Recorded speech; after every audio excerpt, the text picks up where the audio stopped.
And good afternoon, everyone. I'm Tim Richards, Technical Services Manager of the Managing General Agents Association. And on behalf of the MGAA, I'd like to welcome you to our briefing this afternoon. This is being delivered by GoInsure and Greenkite and is a Tech Matters surgery. Before I introduce our presenters, I'd just like to run through a few housekeeping points. Please ensure your microphone and camera are turned off. If you'd like to ask a question, feel free to use the chat button at the bottom of your screen. Time allowing, these questions will be asked and answered at the end of the session. If we run out of time, questions will be answered after the event. This presentation is accredited for CII CPD accreditation quality if relevant to your ongoing professional development programme. This briefing is being recorded and a link to the recording will be issued post-event together with the slides and our feedback survey. Please take the time to complete the survey. It takes no longer than 2 minutes and allows us to continue to deliver the best possible future events to our members. So to recap, today's briefing is a Tech Matters surgery from GoInsure and Greenkite. So let me introduce you to our presenters, Steve Newton, Karen Stanford and Simon Fenn. Steve has been IT and BA lead at multiple firms, including Ardonna, Fusion, Towergate, Insurance for Car Hire, and NFU Mutual. Steve switched to the vendor side in 2014 and is now CTO at GoInsure. Karen, CXO at Greenkite, is a specialist in business transformation and operations. Karen has 15 years experience across Lloyd's, London, and the general insurance market and has a detailed knowledge of the end-to-end insurance lifecycle and continuous improvement. Simon is director at GoInsure with 30 plus years strategy, marketing and design experience across multiple sectors from insurance to pharma.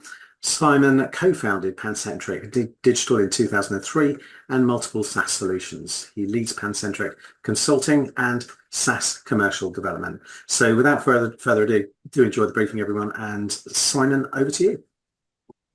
Thanks, Tim. Hello, everyone. I'll be sort of gluing the session together today alongside, say, Karen and Steve. There's lots of hype and mystery surrounding digital and insurtech.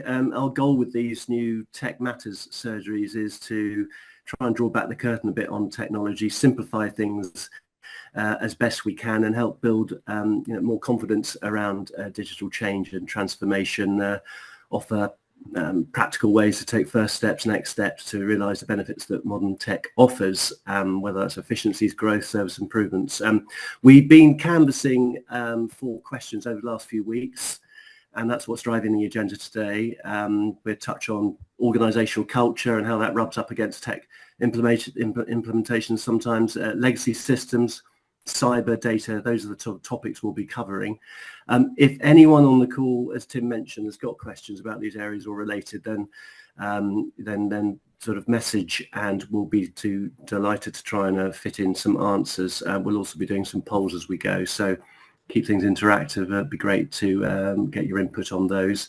Today is, I guess, about the theory, but if anyone on the call today is in an organisation planning to digitise aspects of their operation, you might be interested in the proof of concept that GoInsure is running with Insurance Times that's also supported by the MGAA. It's an opportunity to secure some funding to help with the setup and running of a digitising existing or new products. So it's open to all MGAs and any type of insurance business. Deadline's 12th of September, so quite soon. I absolutely recommend getting your name in the hat if digital's on your agenda right now. So, we'll crack on with the first of all, just going to touch on learning objectives. We've already done the intro, so I won't dwell on that. Learning objectives, if we do our job right, then by the end of the session, you should have a grasp of the common blockers faced by MGAs around tech and data and how this hinders growth, service efficiency, and also have a notion of the sort of steps, lead times and resource requirements when undertaking technical change. So that's the goal. We'll get on with the first question. It's probably also just worth mentioning that these questions are based on real world situations. We've just we've anonymized the questioners just to for sensitivity reasons, but they are all based on real world things.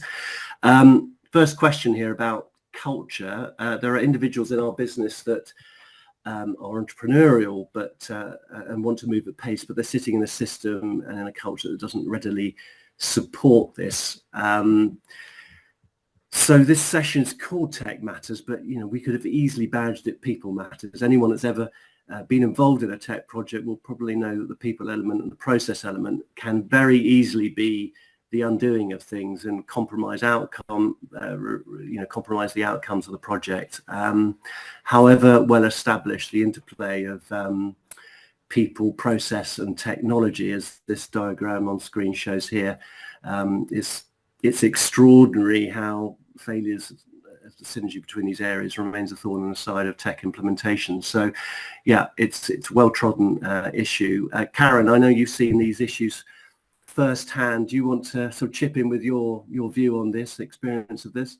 Yeah, I mean, how many times have we heard the words, our policy admin system is terrible, it's the worst I've ever used, I don't know why we bought it in the first place, and what we used where we used to work is much, much better, right?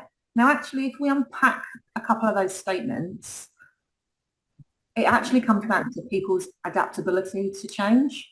I'm pretty sure not everybody's tech solutions are as terrible as they make out, but actually it's what you're trying to use them for that's important. So we all know that we've got outdated technology, we've got outdated process, we've got people who are resistant to change. It's putting those three together, like the Venn diagram shows, that is really, really important.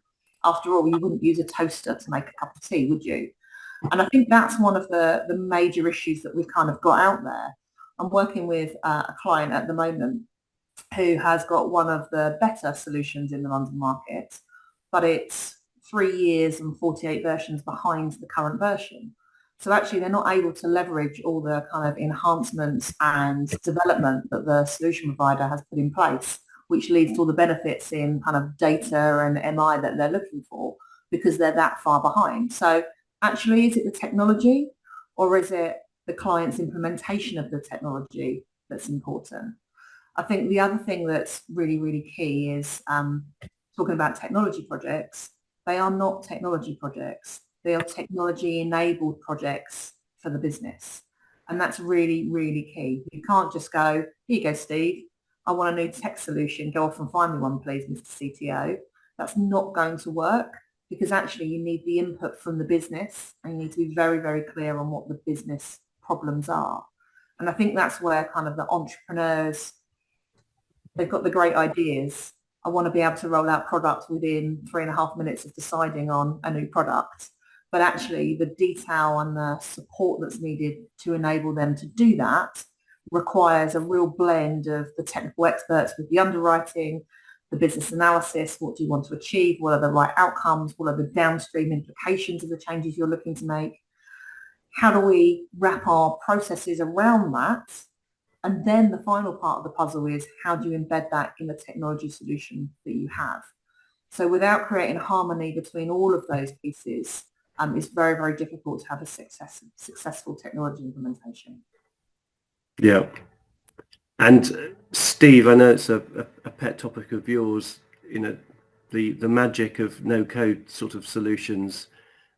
People sort of claim that's the answer in some situations, but any kind of warnings on that front? Yeah, it has its place. So whether it's low code or no code, I mean, there's a lot of buzz around it. There's a lot of things. Every time you open up your LinkedIn, there's some kind of article you're reading on it. They absolutely have a place in the industry. The problem is that a lot of the times they're picked because of the IT department is useless. They're not delivering. We can't get anything done. We haven't got the resource. So the wrong answer is to say, actually, you know what, I've got someone in the corner who's a trained underwriter. They're free. We've got this low-code solution and we can do it ourselves. We don't need project management. We don't need the change team. We don't need the IT department. So it's kind of answering the wrong problem.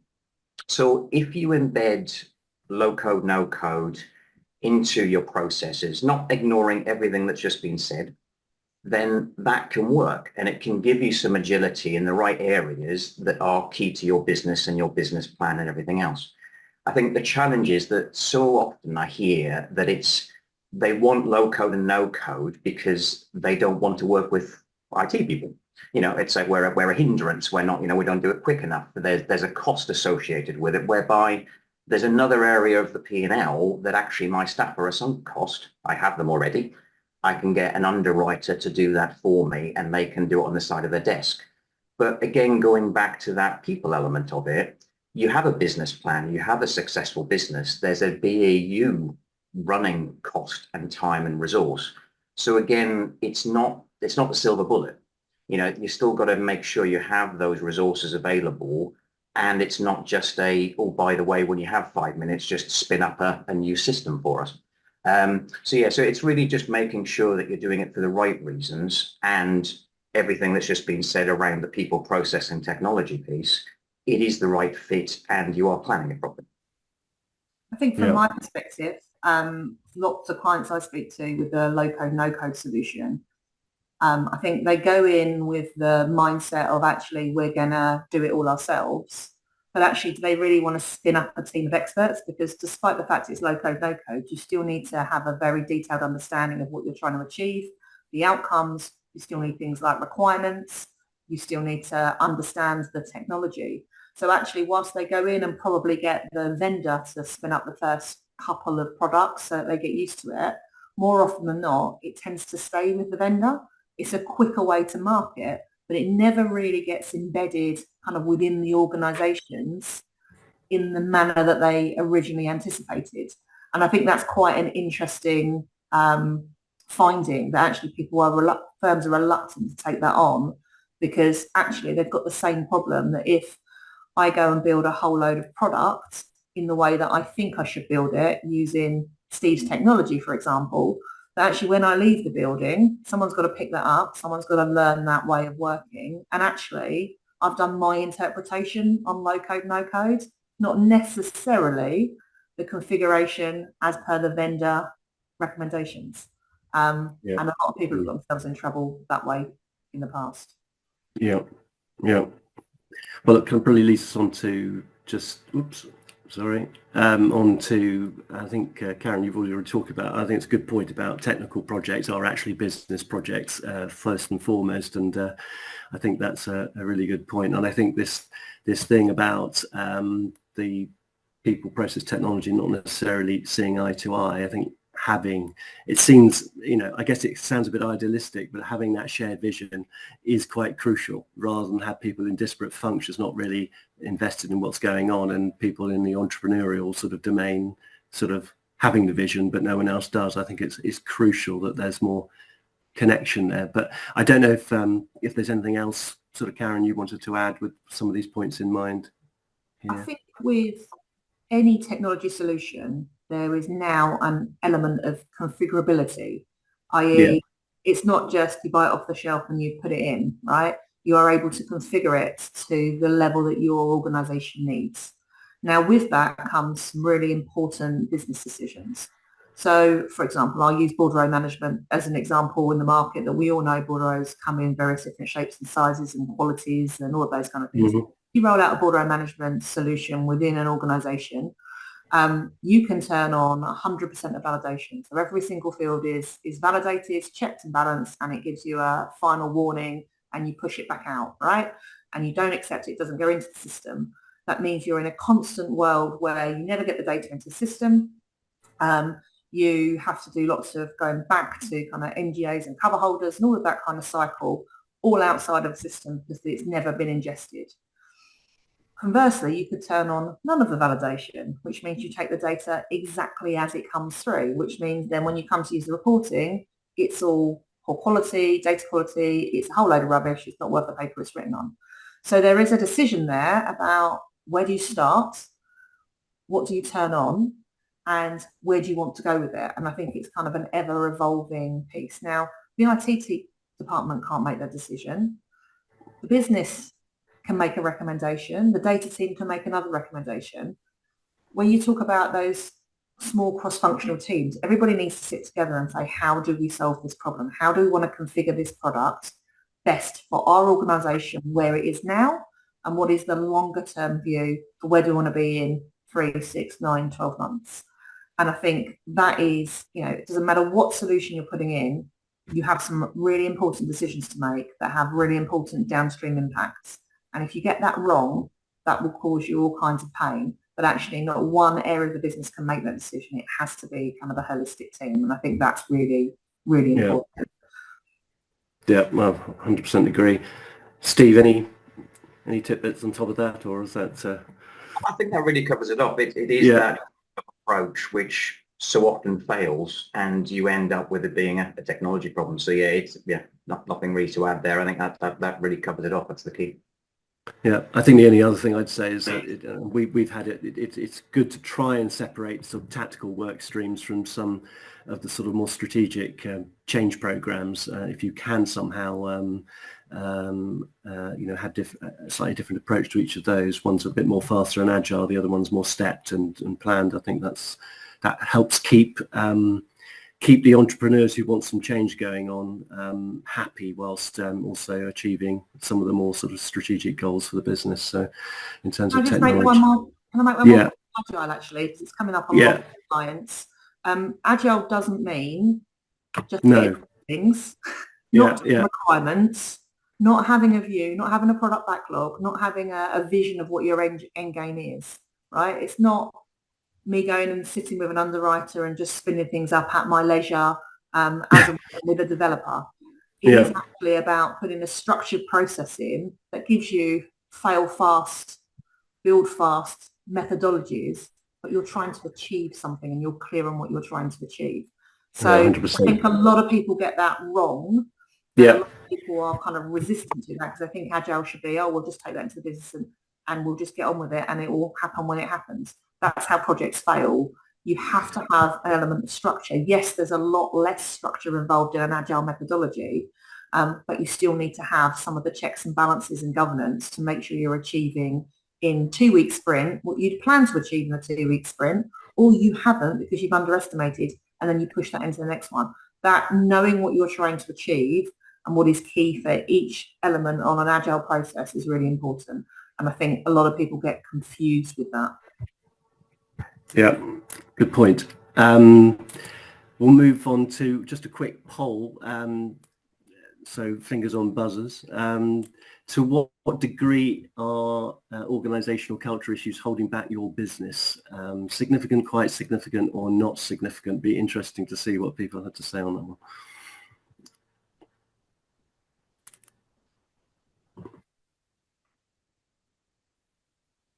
So, yeah, the results are coming in. A few more to go, I think.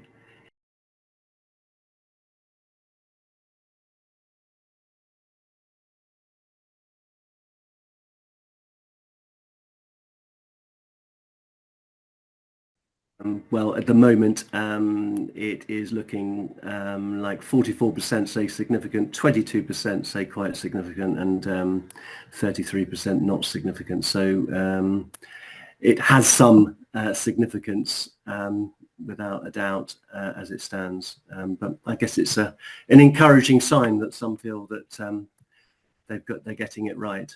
Shall we move on then, Tim? Yeah, I've stopped sharing that now. Oh, great. Okay.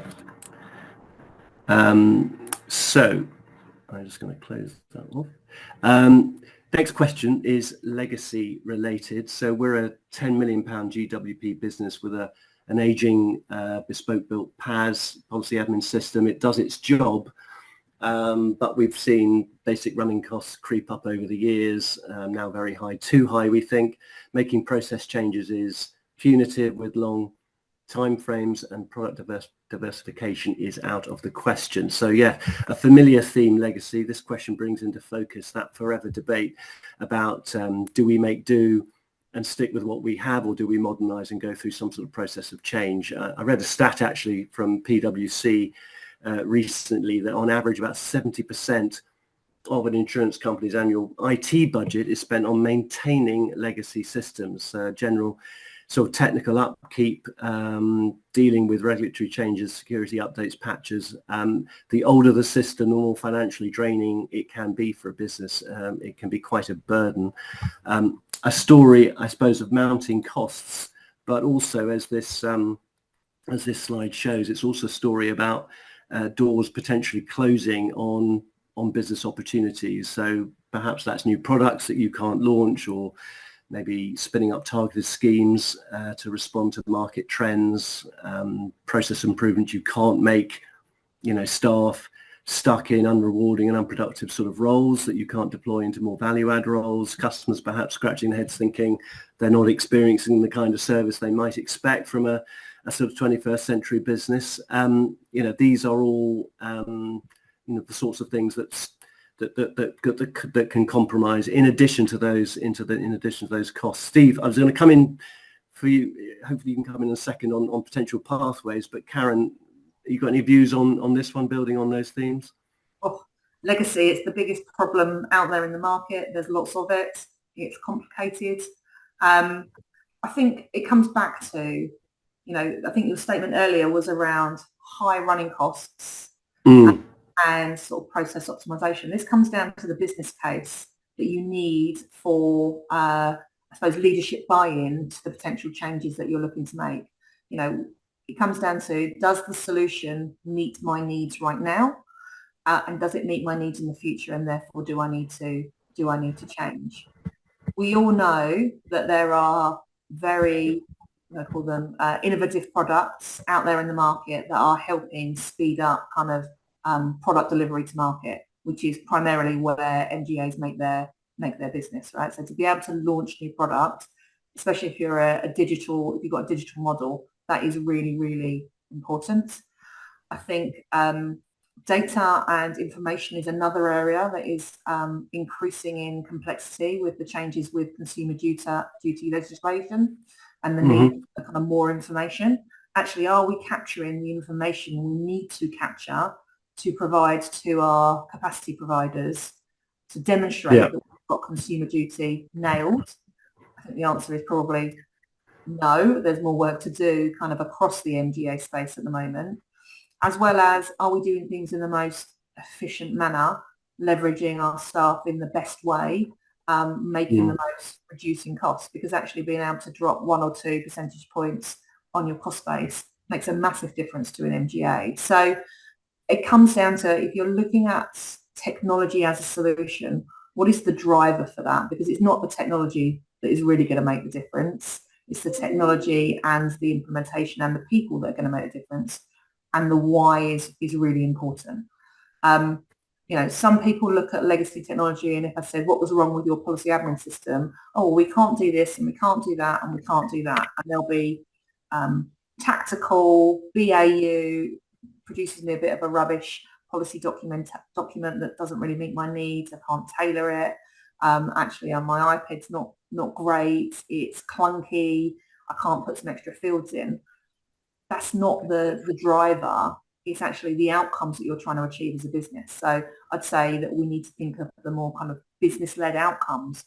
What will improving your legacy technology situation do to your business that will give you the competitive advantage moving forward? Yeah.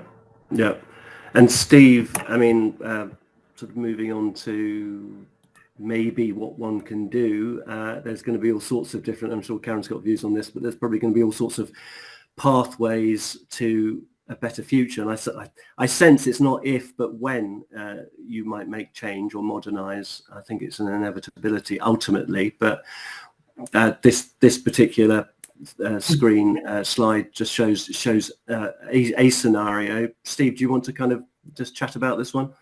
Yeah, sure. I think it is really coming down to the planning, but I mean, there's obviously every company's different, and the software that they're using or the distribution software that they're using is sometimes immovable. So you've got certain elements of it that you can't touch.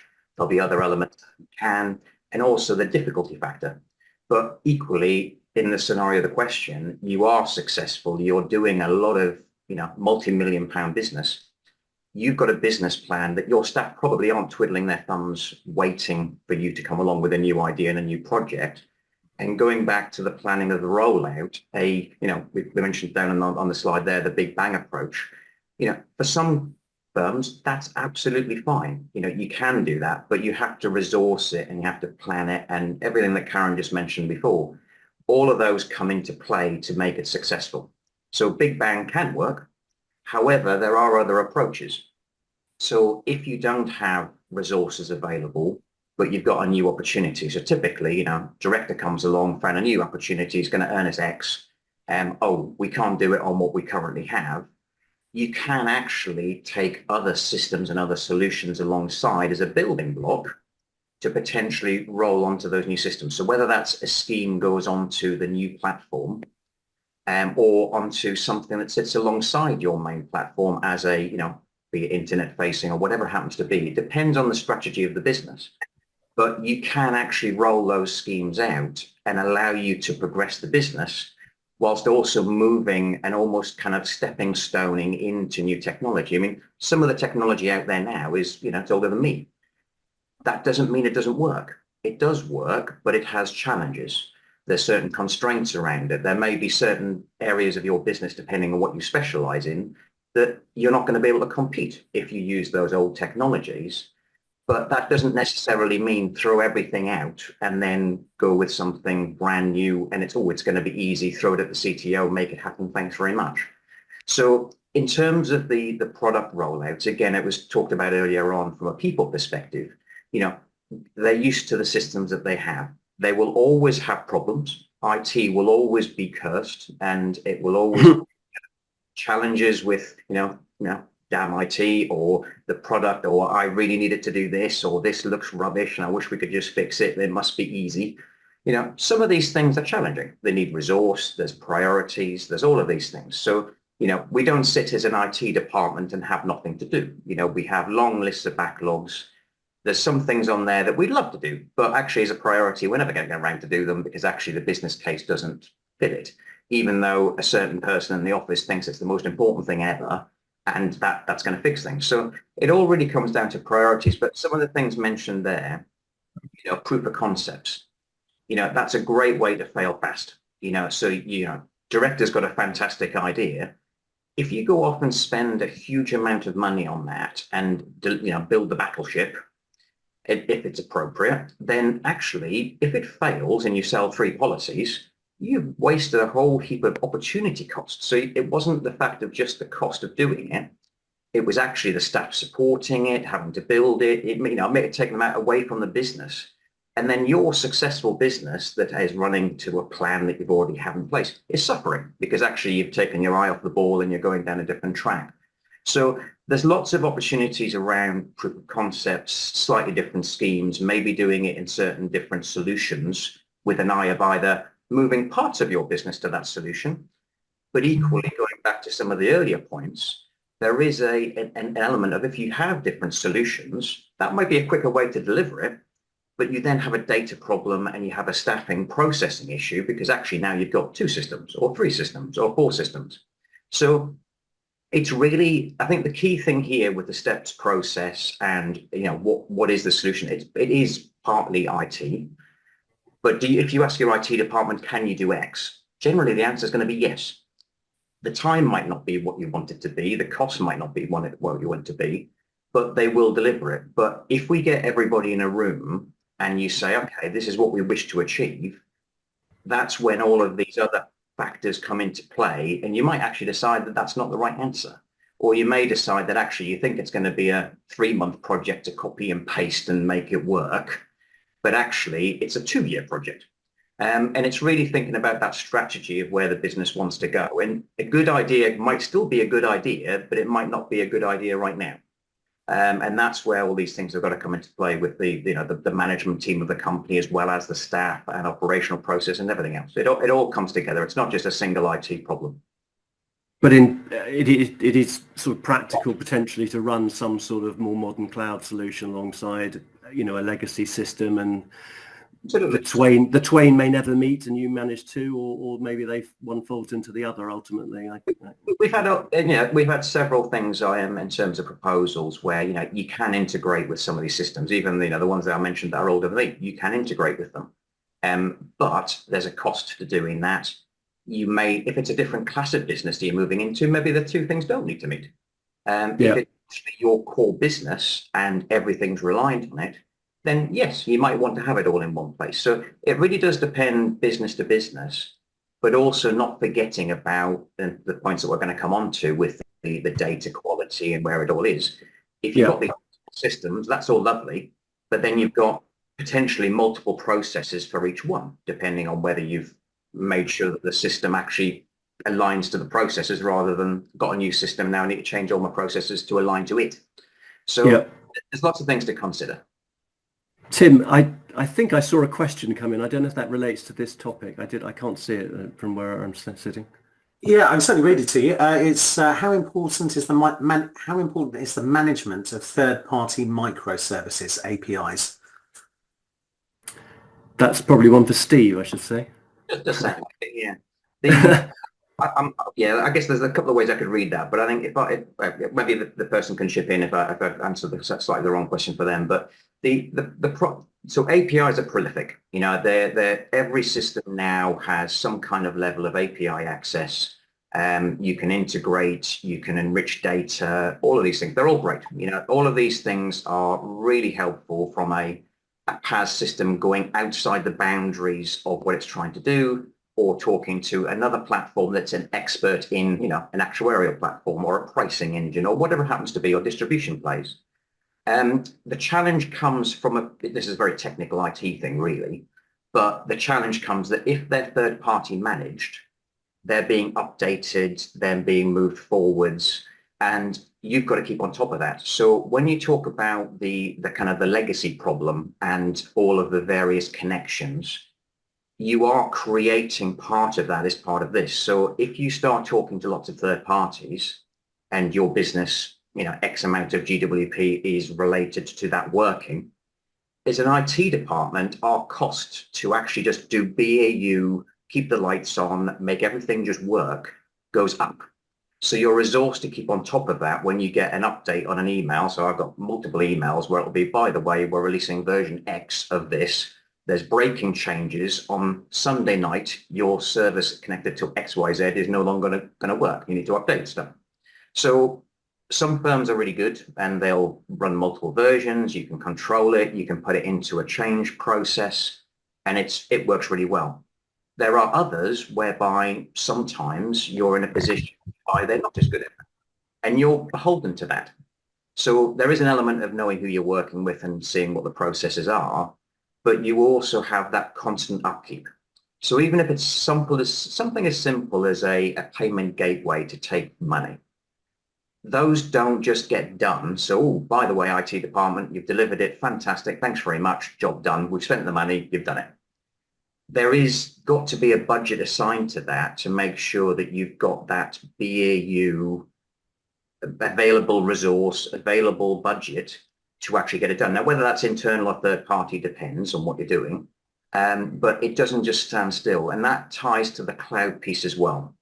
So when you're in the cloud space, everything's moving, which is great. You don't end up with legacy systems that are running in the broom cupboard like we did have years ago, whereby actually you don't touch it and it just keeps on working. We've now got a position where Microsoft are making security updates, which is a benefit, but you then end up where you have to move with it. So your on cost for having some of these solutions just increases, which sometimes business owners don't really understand. They're kind of sitting there going, hang on a minute, my IT department's now costing me X a year. So it's just something to bear in mind when you do enrich. Is it actually the business case? Does it stack up? You know, should you do this? What's my cost for the next 3 years? All comes back to business case and making sure you're working with the right partners. Yeah. Yeah, so not willy-nilly kind of integrations, but considered ones, and make sure, you know, realise there's a maintenance cost there, I suppose. There's thousands of these things out in the market. Yeah. They're very useful, but they also come at a cost.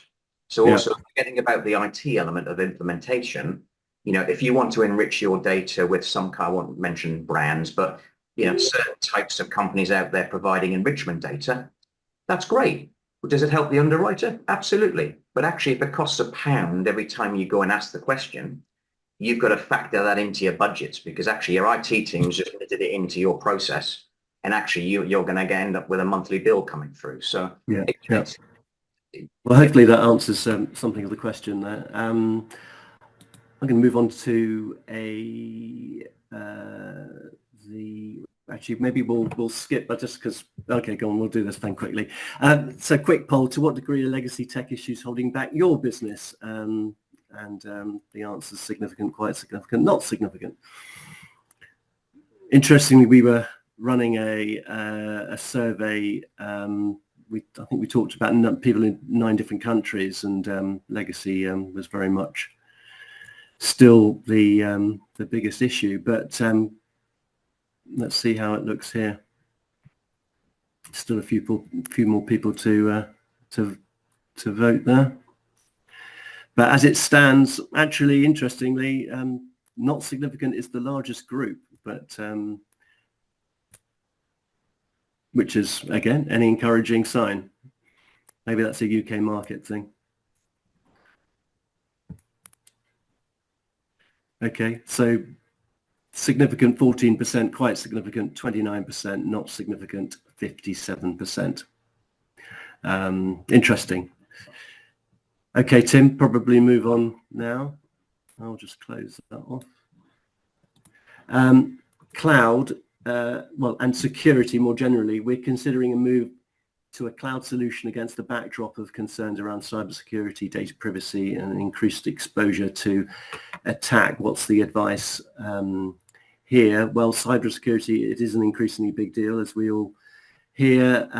Interestingly, Allianz runs a regular risk barometer, and cyber tops the charts in terms of concerns across the business community. There is an irony here in that insurance companies might sell cyber insurance to other businesses, but they themselves can be sitting ducks for cyber attack if they're on sort of legacy systems. I mean, the more outmoded the tech, in principle, the more difficult it is and expensive it is to defend against increasingly sophisticated attacks. So it is a consideration. Equally, going to the cloud, there are considerations too. I think, Karen, you were going to just touch on some sort of jungle drums in Lloyd's around cyber, and then maybe Steve, you can add some points on this as well. So Karen, do you want to?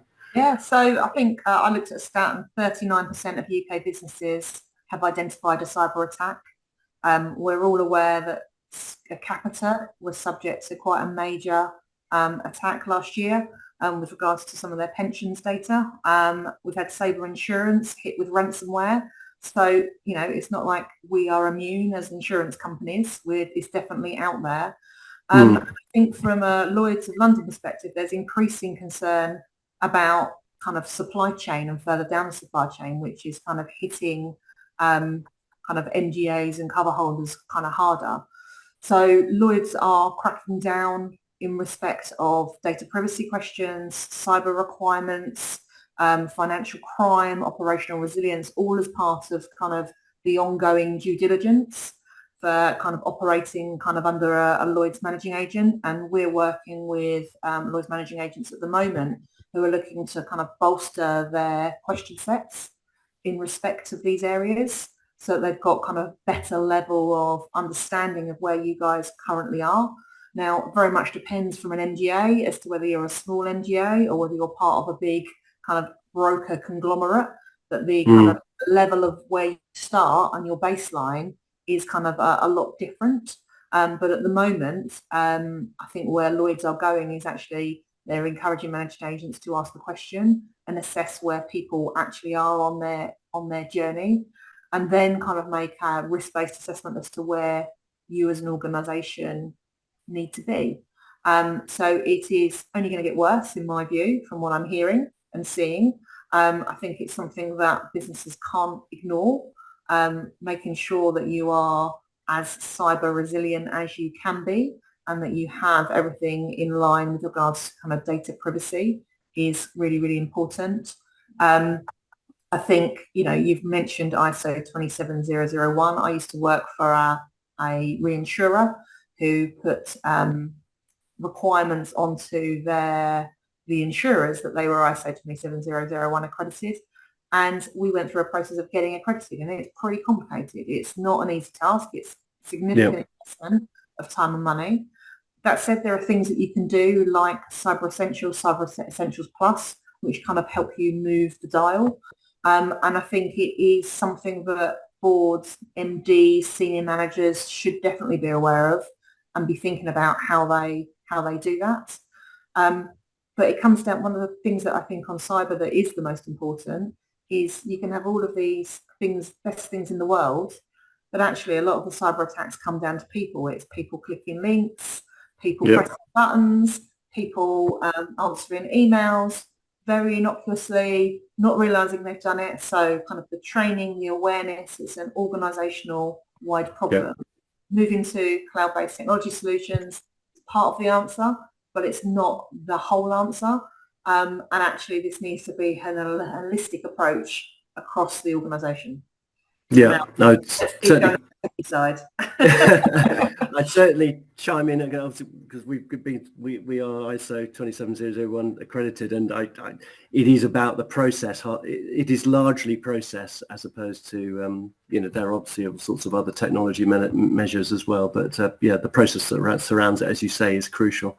Steve, do you want to chip in? I'm just conscious of the time, so we've already. I'll be very quick. I think the key thing is that it is your problem. So if you're sitting there saying, actually, I'm going to outsource to the cloud, that's going to solve it. Again, as Karen said, it's not. It's part of the solution, and it can be, and that brings with it some benefits, but you own it. And, again, it's not the IT department's fault. So yes, we get blamed because we put technology in place to stop you visiting the website that you check every lunchtime to check whatever. But those things are there to try and take it away and trying to ease the risk. But, going back to the spreadsheet piece, IT will control systems, who's got access to them, how you can take the data out, et cetera, et cetera. But then actually, if you've got the processes in place, the spreadsheet one's a classic. Love spreadsheets. Spreadsheets are great. But if you end up having your entire client list in a spreadsheet and it's on a drive, that's a problem if you don't know that. And equally, who has access to that drive? Can they access it from home? So again, it's you've got to look at it. Every single person in your organization is responsible for this, be it clicking on a link that you've got through in there, kind of spam, or actually from the IT department to make sure that we try and protect you as much as we can. But again, it's everybody has to own this, and it's not just, chuck it out to the cloud or get a cyber insurance policy or whatever it happens to be. All of those things are part of the solution, but we just need to make sure everybody's thinking about it.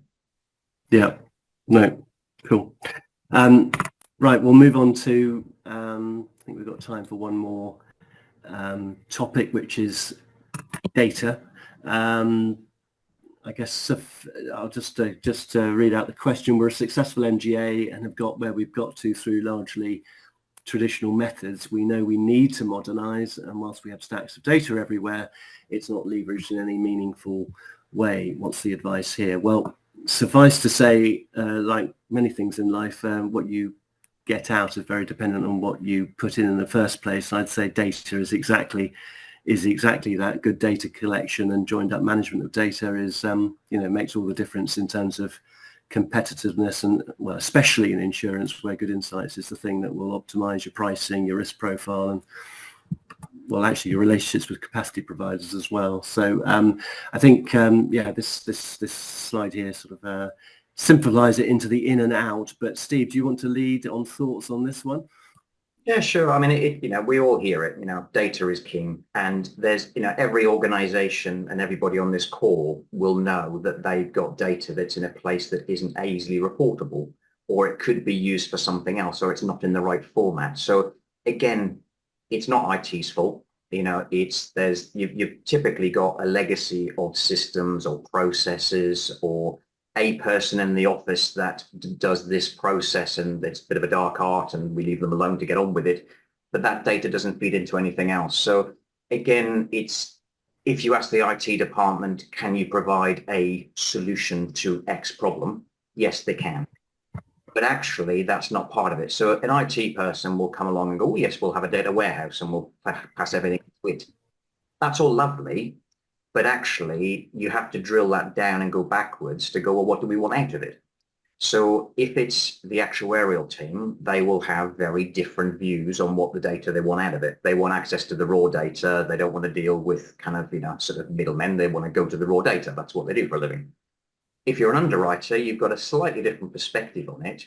And actually, you want to be able to go, you know what, I want to have a look at our data split this way, this way, this way, where ordinarily I don't. So it's a more of a, tools to have a look at that and review it. And it doesn't necessarily need to be in one place, but they need to have access to that. But equally, you go all the way through the organization. Doesn't matter whether you're in an admin role, whether you're doing finance, whether you're doing some kind of operational processes or you're underwriting. Most organizations have data in various places, and for the vast majority of it, that's okay. That's part of the evolving process. But equally, depending on where you are, that can cause you problems. When you start ending up with kind of almost data spaghetti, are you double counting? So you're going off to secure some capacity, and actually, how many customers do you have? How many policies of this type do you write? And you can't get that data very quickly. That's impacting your ability to move. And again, going into the pricing spaces, maybe you're not competitive in the market, but there's something that you're missing from the data that with a bit of actuarial help and some underwriting help, you can change that. So it's one of those problems whereby most companies have an issue with it at some level. Could be on the more the carnage side. It could be kind of just things are not quite as we need them to be. But you might have internal reporting teams, so that makes it a little bit easier. But likewise, you get a new system in play, or you're trying to replicate, you're trying to move away from this legacy platform. That's got to be into the business case, because you remove that legacy platform that's been feeding data in a certain way for all these years, and then all of a sudden that disappears, and the management team want to have a look at X. Oh, where's it gone? So it's quite a difficult challenge. But I think the key thing really with it is understanding the outcomes. So it might be a case of gap analysis. What's missing? What are our problems? It may be more fundamental than that. Of actually, we've got 20 different areas where this data is stored, and we actually need it in one. And from an IT perspective, we are going to come up with a solution based on those suggestions from the various stakeholders. It might be a new platform that allows it with a tool set to self-serve. It might be you've got a reporting team, so business users don't get involved in the techie kind of reporting stuff. It's a request for data. But there's, again, not dissimilar to the PaaS systems. There's lots of ways that you can attack that. It may be the PaaS system comes with that kind of module and allows you to do what you need to do. Other organizations might want to have something completely separate. It really depends on the requirement. But you can go in the right direction, as opposed to, again, let's throw it away and let's start again. But again, you've got all your operational processes that are hanging off all this data. An admin person knows that a spreadsheet's going to be in that drive at that time, and they're going to use it. All of a sudden, you've got to remap all of those. So there can be big projects. It's an easy thing to slip into with bad data and bad structures and processes. It can be quite hard to get out of it. But again, you've got to start somewhere. So it's, again, pulling everybody together to work out where to attack that. Data warehouse sort of concept can sit outside other PaaS systems you might be running, one assumes. It can be completely independent, but equally it's no silver bullet. So I've got a number of examples where data gets pulled out, goes into the magical warehouse that's all answers to all things, but actually does not represent what you did at all, because actually they misunderstood that the data actually means this in this circumstance or that in another. So it's a domain knowledge piece. So don't give it to the IT department and say, make it happen. You need people that understand the data. So if the data in the front system represents X risk, and you need it to come out the other end saying exactly the same thing. There's so many times it's like, well, the warehouse says one answer, but my system says another answer. Who's right, who's wrong? And as you get bigger and you get more data, that becomes ever harder to unpick. So how do you kind of address? There's some diligence by the sounds of it in the sort of definitions at the start somehow. Absolutely, yeah. So and depending on where you're on the journey, it's obviously a lot harder to unpick once you're into that, and that will probably be a larger project in its own right. It might even incur some external resources that specialize in that type of thing. If you're at the start of the journey and you're a small MGA, or you're doing a new project, or you're doing a new PaaS, think about it up front.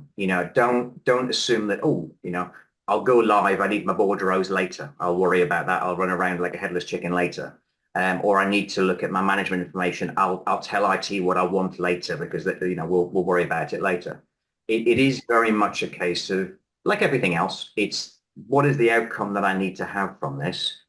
You might put it into a phase 2, but like all IT projects, sometimes not IT's fault, but phase 2 doesn't happen. You've got to bear in mind that the business requirements change, the priorities change, and things that are out of your control. It is just making sure that you walk in eyes wide open, regardless of whether it's an agile project or not. Everybody needs reporting. Everybody needs data. It's actually cheaper and easier to make a right mess of it, but you'll pay for that coming down the line as you grow. So it's the more you can put up front, even if there is a cost that is unpalatable to a degree. It's that's my job to make sure that the management team understand that you're better off paying a little bit more up front and not worrying about it later. Yeah. Karen, I mean, conscious of time, any other last comments on this one? I think all I would say is, as an MGA, data is your competitive advantage, right? So actually, and it comes to the decisions you make off the back of the data.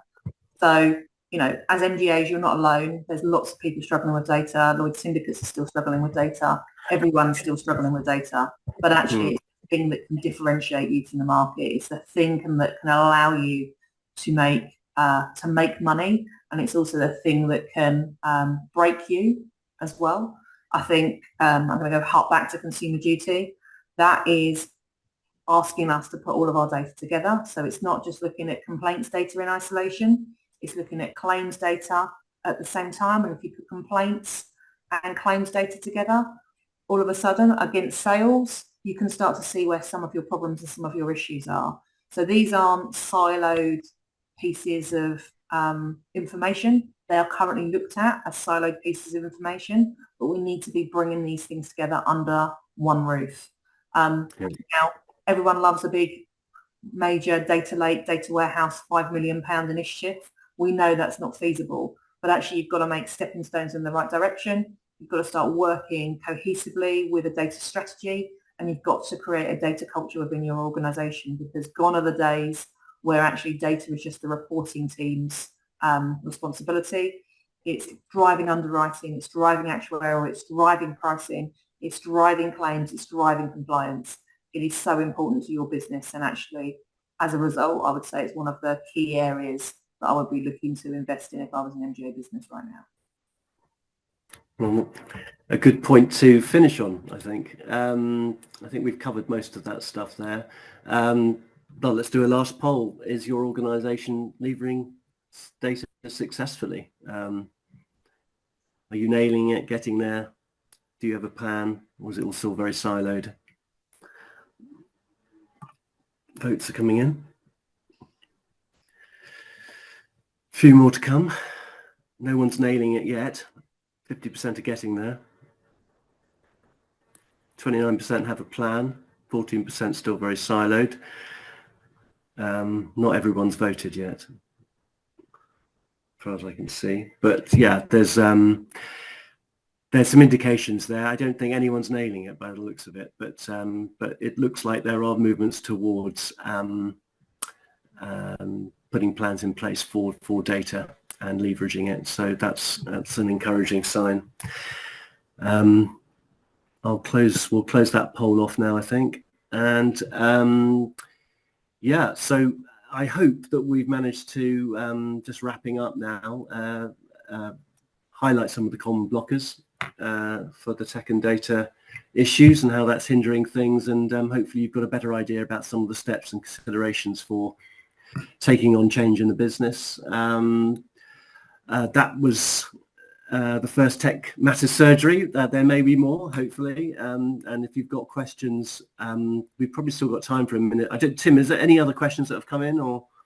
Not at the moment, no. So if Yeah, you have any questions, then feel free to put them in the chat or come off mute. Either is fine. Yeah, sure. But otherwise, yeah, we are Going Sure, and Karen is representing Green Kite. We're here and can help with technology and process matters. So feel free to get in touch. I think Tim there probably are some links and things that we can supply off the back of some of the things we've said, and obviously there's the slides as well and the recording.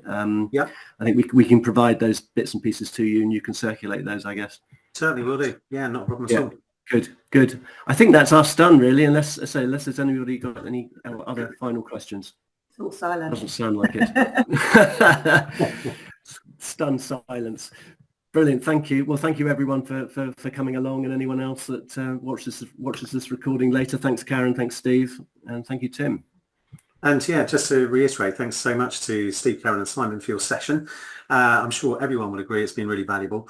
As Simon says, you can reach Go Insure and Green Kite at the contact details which are now on screen, or do feel free to contact me at tim.richards@mgaa.co.uk with any questions or introductions, and I'd be happy to pass these on. Thanks to everyone for joining us this afternoon, and I do hope you have a productive afternoon and it's not too wet where you are, and see you soon.